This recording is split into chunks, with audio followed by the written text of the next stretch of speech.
Salut les motards! Le repère est au nord de l'Inde, dans la province du Ladakh, à la découverte de la province du Zanskar, pour un raid de 6 jours avec des Royal Enfield Himalayan 450. A tout de suite!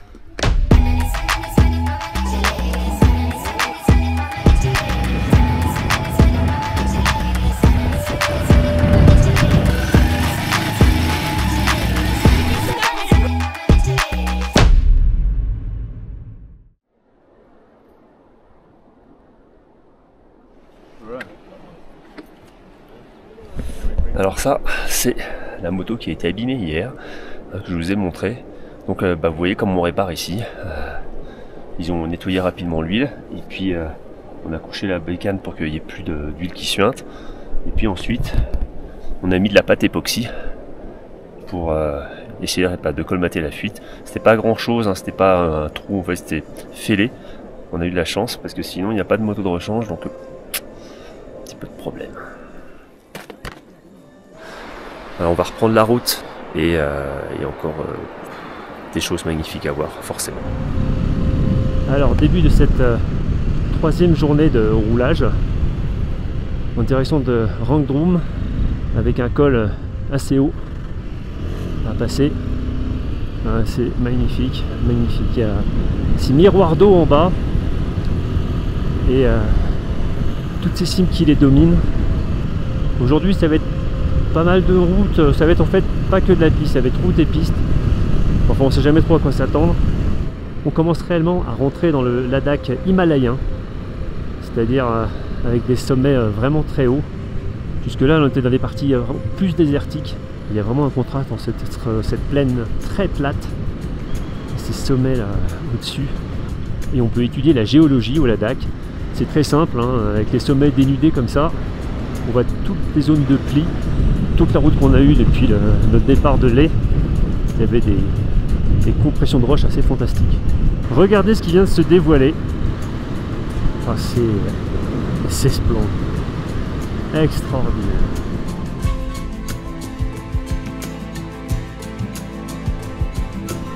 Et apparemment, on part sur de la piste, non? On est au col de Pendzilla, à 4400 mètres.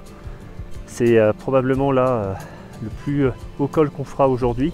L'air est quand même assez rare, ça sent dès que vous faites un effort. Ce col nous ouvre réellement les portes du Zanskar qui véritablement en fait commence ici.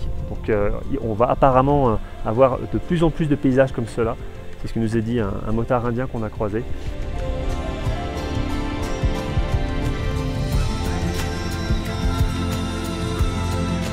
Maintenant on va laisse passer tranquille. Oh, il y en a jusque là-bas.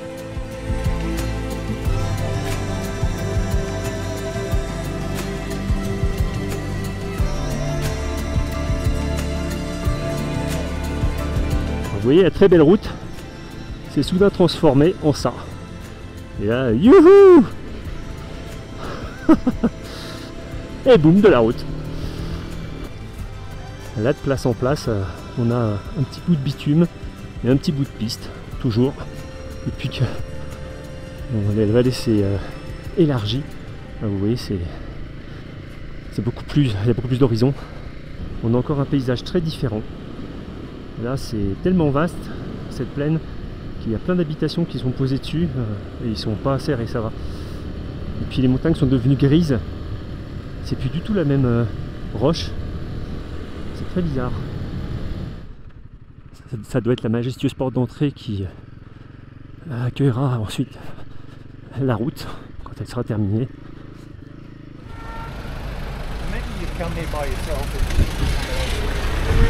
Voilà.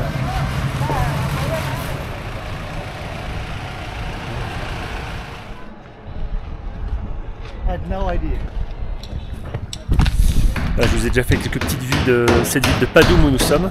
C'est vrai qu'on a l'impression que c'était un peu en guerre, mais ça l'est pas. Hein. À mon avis, la ville est en train de se refaire. Et vous voyez là derrière moi, c'est comme ça qu'on construit les maisons ici. On n'a pas d'étai en métal. On pose des troncs comme ça tout le long pour soutenir ce qu'on est en train de construire au-dessus. Je sais pas si c'est trop du béton armé ou je sais pas trop comment ils construisent, mais en tout cas toutes les constructions sont faites ainsi. très particulier. Voilà, typiquement, là, il y a une très belle maison derrière, et puis là, vous avez des gens au travail qui sont en train de rebâtir, à mon avis, un tout nouveau quartier. Je pense qu'il y avait plein d'anciennes constructions qui ont été détruites, et clairement, ça va changer un petit peu les choses dans cette ville. Ça va certainement s'agrandir, c'est plutôt bon aussi.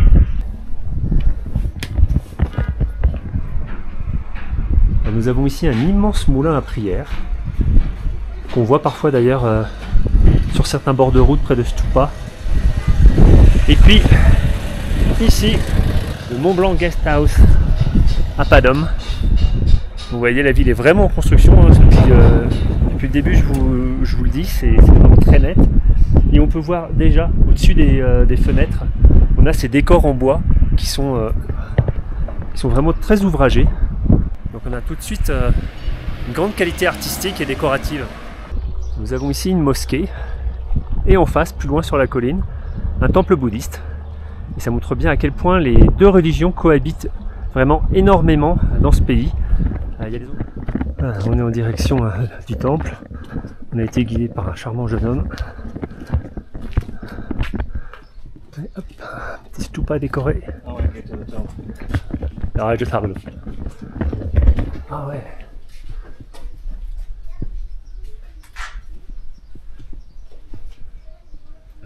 Derrière moi, là, on a atteint le temple avec un autre bâtiment sur le côté qui doit aussi appartenir au même ensemble. Et derrière, vous avez cette montagne neigeuse qui est souvent associée effectivement à quelque chose de divin, donc et de sacré. Voilà.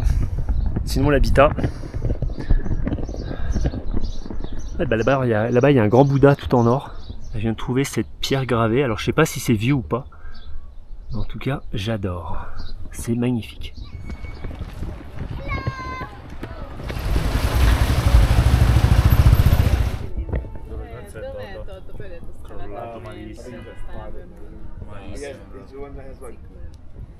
Cheers. Bonjour et donc bienvenue officiellement aux Zanskar. Nous sommes arrivés hier via le col de Penzila, dont je vous ai fait des images face à ce superbe glacier et ses pics enneigés. Nous sommes arrivés donc après dans la ville de Bandung. Nous avons ici passé la nuit dans cet hôtel. Voilà. C'était très sympa. Je vais vous montrer le système de verrouillage de ma porte de chambre. Voilà, ça c'est déjà pas mal. Et après on a ça. Un gros cadenas, bien gros. Voilà. Et après on ferme comme ça. Voilà, avec toutes les portes. Elles sont fermées de la même manière. Et ce matin, nous nous dirigeons vers la ville de Hangbok Rangjon par un tracé de 160 km, majoritairement de pistes a priori cette fois-ci. Il faut savoir quand même qu'on a beaucoup de chance de pouvoir circuler aux Zanskar presque assez facilement, puisque d'après mes informations, il y a 5 ans encore, il n'y avait quasiment pas de voie d'accès dans cette région, quasiment pas de route, et ce qui explique pourquoi on voit autant de travaux en fait sur notre itinéraire. Je vous retrouve tout à l'heure sur la route.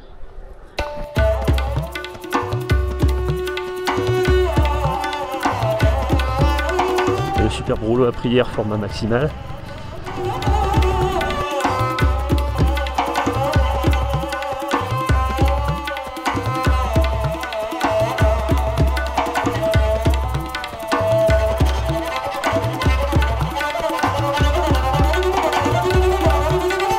Là on a un superbe Gongma au sommet d'un éperon rocheux.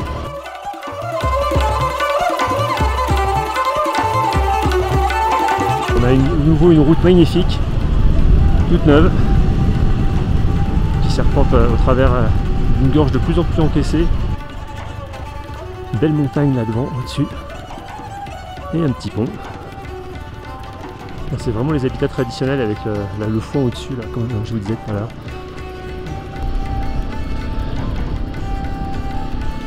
On a ici un point de vue très sympa sur des gorges pas trop encaissées encore, mais avec cette belle rivière au fond.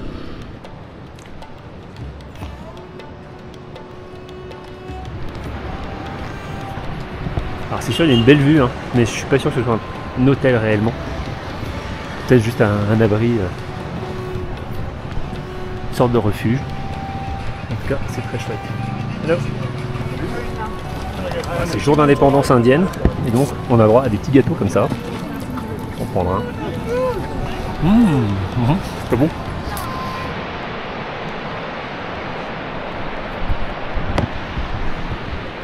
Ici, il ne vaut mieux pas tomber, il faut rester sur ses roues et surtout regarder le tracé parce qu'on a vite fait de quitter la piste, parfois c'est très étroit. Le point de vue est super chouette, on a encore une fois un îlot de verdure qui est là-bas.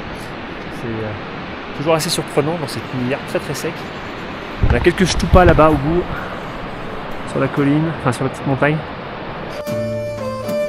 Si vous avez regardé un peu la vidéo qu'on a faite au Pérou, on avait exactement le même type de route avec un tracé creusé à flanc de montagne et un rio en bas.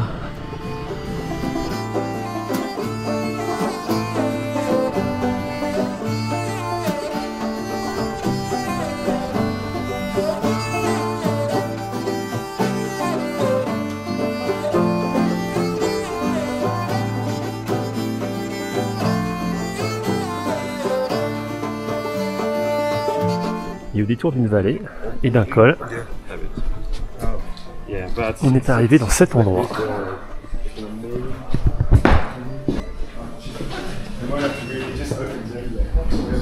C'est super moderne, ça vient d'être construit. On a du triple vitrage. C'est totalement improbable. Le truc chouette, c'est que depuis ici, on a une super vue.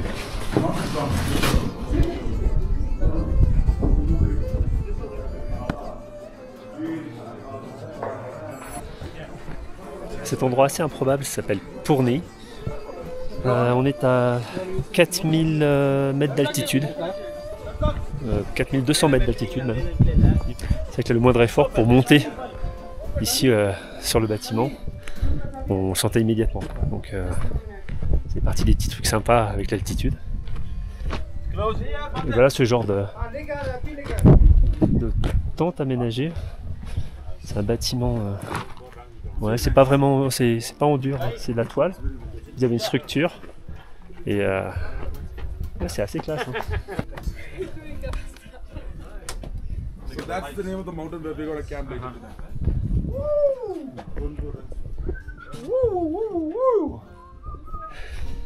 Et surtout, vu qu'on est loin de tout, vous voyez, vous êtes perdu dans l'immensité du Ladakh, dans la région du Zanskar.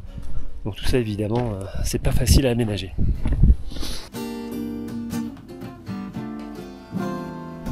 Et on retrouve le tarmac, soudainement. Clairement dans ces endroits, bâtir des voies d'accès, c'est pas simple. Là je suis en légère montée, et je peux vous dire que à 4000 mètres, on va mettre la quatrième, c'est difficile d'obtenir un peu de puissance quand même. Enfin, cette machine se comporte super bien partout, et notamment sur piste.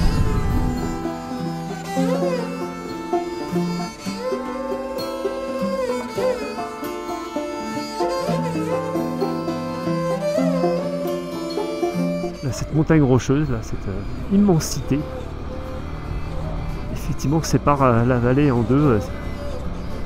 À ma droite, c'est le taureau qui vient certainement des montagnes plus hautes là-bas qui sont un peu cachées dans les nuages aujourd'hui. Hello Yak. J'espère que vous vous rendez compte de l'éboulis phénoménal qui s'est abattu là il y a je sais pas combien de temps. On a l'impression presque on a l'impression que c'est récent quand même ces roches. C'est complètement fou. At 16,580 feet. Yeah, à Cincola Top. Yep. Bon, c'est un des sommets les plus hauts que nous allons atteindre. Enfin les sommets, les cols les plus hauts que nous allons atteindre. Voilà. On est un peu sous la pluie. On a de nouveau le drapeau de prière.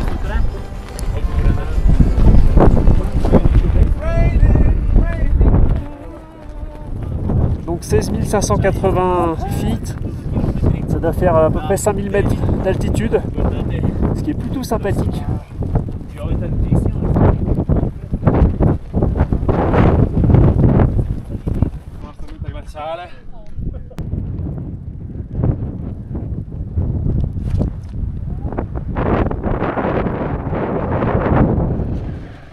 Voilà le Ladakh et le Zanskar, donc c'est ça. Des montagnes à perte de vue, des œuvres d'art naturelles. Voilà, et on peut circuler comme ça. sur ces petits chemins. Nous avons atteint notre camp de base pour ce soir, c'est le camping de Gambokranjon.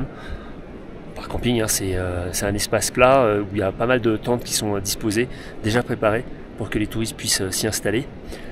C'est super chouette comme endroit. Et surtout, c'est en dessous de cette montagne fabuleuse dont j'arrête pas de vous montrer des images. C'est un peu le Cervin, il ressemble au Cervin un peu quelque part, le Matterhorn. Donc voilà, très bonne journée de piste majoritairement. Rien de difficile, un passage de col à... Enfin, on est monté au col, on n'est pas passé, mais on est monté au col et puis on est redescendu à 5053 mètres. Donc je crois que c'est mon nouveau record à moto. Donc ça c'est chouette. Et puis redescendre donc, pour le camping. Une journée très belle avec un peu de pluie, mais vous voyez ça se détache totalement. Il y aura une très belle lumière là sur les roches et sur les glaciers qui est un peu plus loin. Ça va vraiment être magnifique. Voilà, comme vous pouvez voir, on a quelques yaks autour de nous. C'est marrant, ils passent près des tentes en grognant en fait. Ils mugissent pas, ils grognent.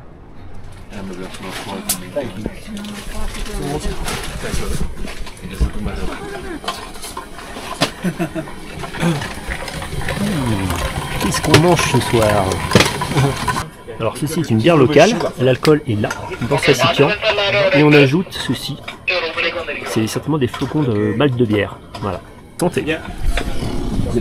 Like all their luggage, and they're like cycling up. That's what I did. And gravel roads too. On a push bike. Yeah, I did that on a push bike. Did you? Yeah. Wow. Was that the Egypt?